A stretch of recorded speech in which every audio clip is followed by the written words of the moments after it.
but the most important part of gaining market alignment is defining the kind of environment that you're in, right?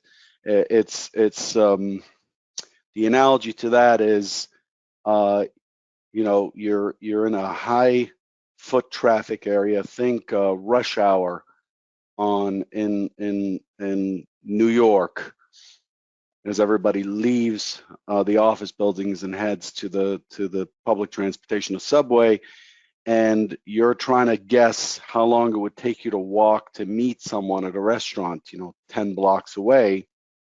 If you don't take into account the fact that you'll be walking against rush hour traffic at 5 p.m., and you don't double your time, well, you're going to suffer the consequences. So the first step to planning that route is it rush hour? Same with driving. Normally it takes me 15 minutes. Actually, from my house to my office in Chicago, it takes 12 minutes.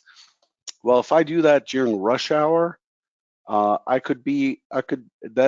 could extend itself to 42, 45 minutes easily. And so if I'm sitting here planning my day without considering the time of day, the traffic conditions, the weather conditions, and so on, then I'm really missing the point. Well, trading is not that different. This is where we talk about context and narrative. You have to start out by defining the kind of condition that we're in, and we've been pushing highs, but we are doing so in a very balanced market. This isn't a market that is seeing huge mispricing opportunities and therefore pushing and kind of continuing to push day after day after day. We get 2-3 days of a rally into new all-time highs, which are the worst kinds of markets that I've ever traded in, is new all-time high markets.